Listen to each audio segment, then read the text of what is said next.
Hello guys, welcome to my channel. I hope everything's okay in your life. In this video, we will take a look at the global app update notes from October 18, 2024. I haven't prepared such a nice set of global lab notes in a long time. I really enjoyed putting together the transitions. I hope you also appreciate these changes. It seems that PA has read the feedback report we sent and has started added many elements from it into the game. Let's see if my loyal viewers can figure out which feedbacks these are about. Without further ado, let's move on to the notes.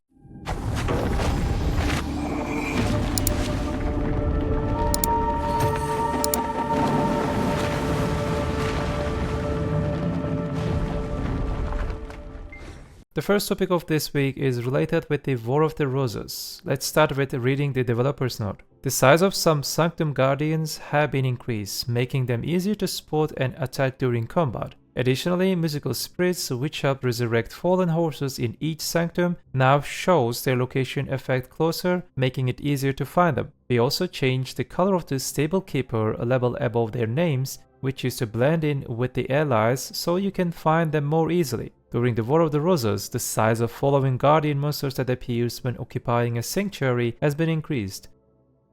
During the War of the Roses, the stable keeper, musical instrument spirit NPC present in each sanctuary has been improved to be more visible. The size of musical instrument spirit has been increased by 20% compared to before. The arrow effect guiding the location of the musical instrument spirit has been adjusted to avoid being displayed too high up. The color of the name tag has been changed to improve the difficulty in distinguishing between the name color of the friendly faction and the color of the stable keeper name tag. Other topic is related with the season pass. Let me read the developer's note. While upgrading your season character's Naru gear and then converting into Pride Walla gear, many adventurers found it cumbersome to chat with the Black Spirit again to fulfill the season pass requirement of equipping after enhancement. This especially affected new adventurers who didn't know they could skip this by talking the Black Spirit again. To make things smoother, now you just need to reach the right enhancement level during your upgrade to meet the season pass quest requirement. Now you can earn season pass items simply by powering up your gear to reach certain ranks. However,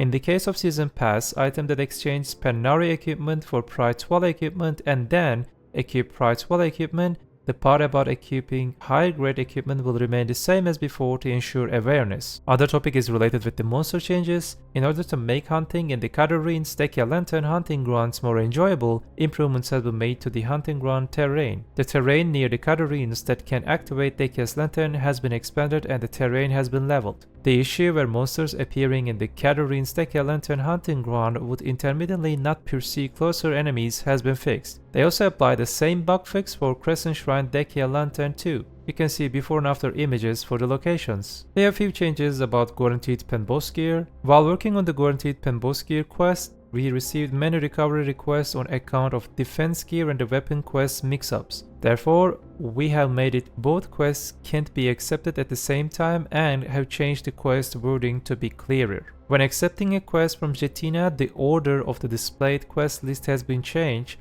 The quests for the boss armor are now displayed at the higher priority than the quest for the boss weapons. If you are currently working on a confirmed improvement request for one of the pen boss weapon or armor, other types of the request will no longer be displayed. Accordingly, a relevant explanation has been added to the request. The phrase "Give Okilia a piece of the old moon" has been changed to obtain an Armor Okilia's Earth or Sky Crystal. The knowledge condition for the Abyssal Well in the Okilia's Eye region on the world map have been changed as follows. When you complete this Serendia part of the Magnus questline, you will be able to get this knowledge. Seodo and Taego appear in the Nampo model village in the Land of the Morning Light, began to help with Imperial crafting and Imperial fishing delivery supplies. Okay, the main topic of this week is related with the Node War changes. Let me read developers' note, you guys will love them. The current Node War offers easy participation and a chance to win even if your guild's power is somewhat lacking compared to the opponents. This is due to the rule that the guild occupying the fort when the timer ends claims victory. However, this also presents a downside. Some guilds aim to occupy the fort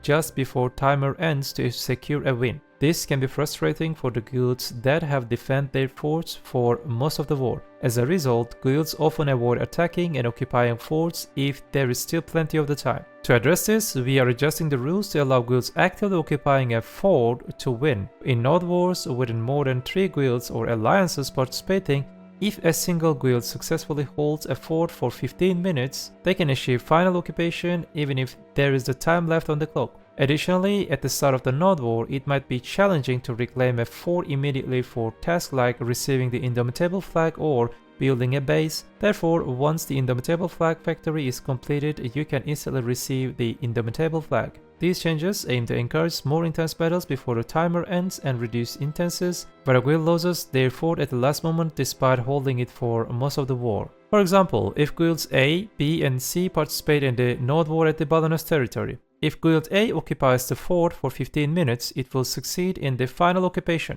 You will win it. However, if guild A occupies the castle and it is occupied by another guild B or C and then occupies it again, this time will not be accumulated and the 15 minutes will start to count down again. This rule applies to both regular forts with a specified end time and question mark type of forts. In addition, if the specified end time for each fort arrives before the time measures by this rule, the guild occupying the castle will succeed in the final occupation according to the specified end time as before. When the Indomitable flag factory installed in the Node War is completed, you can now immediately receive one Indomitable flag. The time it takes for the Indomitable flag factory installation in the Node War to be completed has been increased by approximately 67%. The waiting time from when the completed Indomitable flag factory is activated to when you receive the Indomitable flag is approximately 3 minutes, the same as before. The maximum durability of the Indomitable flag and the auxiliary building of the Node War has been increased by 30% compared to before.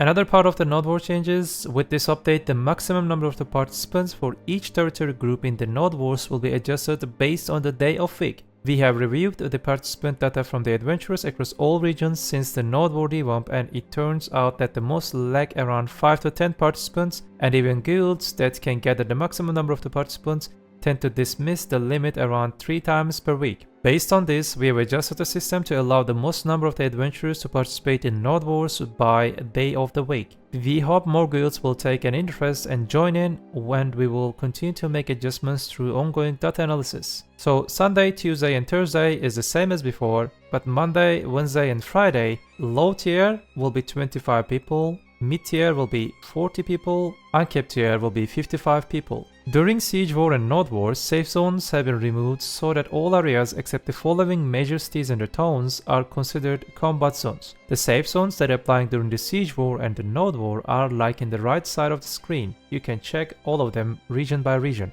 During the Siege Wars and the Node Wars, detrimental effects such as defense reduction effects on forts and auxiliary buildings have been changed to no longer apply. Probably this damage reduction effect is talking about Shy debuff. The debuff effect of the Guild Cannon, the Flame Cannonball, and the Guild Flame Cannonball have been changed as follows. When firing the Flame Cannonball or Guild Flame Cannonball from the Guild Cannon, a flame effect will no longer be created at the point of impact. Before changes, minus 100 HP every 3 seconds for 45 seconds. After changes, minus 300 HP every 3 seconds for 15 seconds. Let's check the general class changes, because this is big W for everyone in the game. The conditions for changing saved skill preset have been improved as follows. Cooldown for changing skill presets has been reduced from 10 minutes to 1 minute. Improved ability to change skill presets even when not in a safe area, so you'll be able to change your add-ons wherever you want. As before, skill presets cannot be changed if there is a skill with a cooldown applied. As before, if you are not applying the effect of the Secret Book of Old Mode, you can change the skill preset through the NPC. As improvements have been made to allow skill presets to be changed even outside of the safe zone, changes to skill presets have been changed to take the effect after a certain amount of time. Probably it will be like progress bar of the crystal preset. If you are hit or move while the progress bar is not fully filled, it will be cancelled. For Berserker class, the issue where the Seismic Blast skill would continue to activate after landing from a certain height when continuously activating it forward has been fixed. We have changes related to Musa and Maiwa, but I didn't understand which skill is pointing it out. Fixed an issue with the skill of using the sidearm in conjunction with an evasion technique would occasionally be interrupted when holding 2 or more sidearms. If you know what is this, please let me know in the comment section. For Lan class, the status effect during the demonstration of the skill windows of the Tailspin skill has been modified to be applied according to the actual effect. For Valkyrie class, fixed an issue where the maximum HP increase buff was not applied when using the skill Black Spirit Prime Shining Dash. Let's check the Dosa changes, you're gonna love them. Black Spear Rage 10%, 25% and 50% versions have been added to the game. 10% BSR version will be Fire Blaze skill, which is your Shift RMB skill. 25% BSR skill is Water Current skill, which is your SE skill.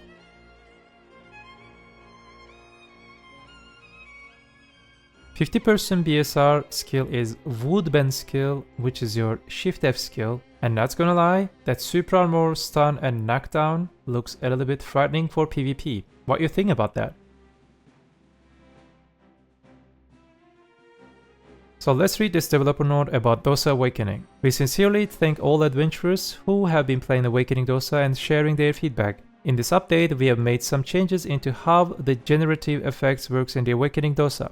Previously, it was tricky to buff allies because of the effect triggered based on the enemy's position. Now, it activates through the element circle. This means that the buffs from the caster, which could become overly strong, will only be applied via the elemental circle. Since the buffs are now limited to the elemental circle, we have also expanded its range and increased the duration of ally buffs within it to make them more effective. So what are these elemental general changes? When the generate effect is activated, the application range of beneficial effect applied to the allies is increased by approximately 40%. When the generate effect is activated, the duration of the beneficial effect applied to the allies has been increased from 5 seconds to 10 seconds, which is huge buff for PvP and PvE. When you use the next 5 elements skill that matches the created 5 elements area, the mutual growth effect will be triggered at the location of the 5 elements area. However, it will only activate if there is an enemy around the area of the 5 elements. Accordingly, the mutual benefit effect has been changed not to be additionally activated around Dosa characters. Additionally, the area of the 5 elements has been changed to not grant the energy of the 5 elements to surrounding enemies. Changed so that the 5 element circles you summon are no longer affected by the 5 element circles summoned by other Dosas, which is huge bug fix and I like that.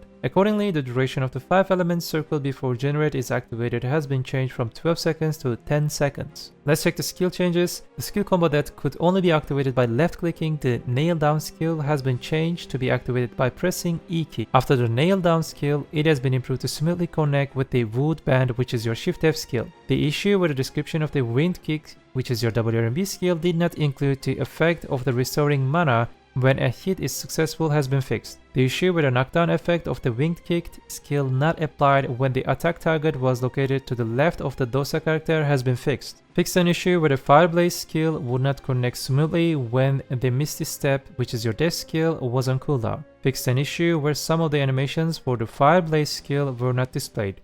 Fixed an issue where the movement would appear unnatural when linking with the Fire Blaze skill after the Fire Spread skill, which is your SRMB skill. When a hit successful with the Earth Sweep, your SQ skill, an effect of plus 100 HP recovery per hit is added. Added 75, 100, 125 and 150 HP recovery per hit when hitting with the Earth Steel skills depends the level, which is your Shift Q skill. The amount of the HP recovered when using Sky Stomp, which is your space skill, has been increased from 250 to 30 per use. The issue with the Wood Stake, your F skill, would activate when the control key of the Enlightened Haze skill, your WF skill, was input while using the Sundering Sweep, your RMB skill, has been fixed. Changed so that you can now combo the Metal Pour skill by simply left clicking after using the Metal Alloy skill. I hope they make the existing Node War system more enjoyable. We all know that it needs more changes like this week. I want to thank the PA for these changes and hope for more to come.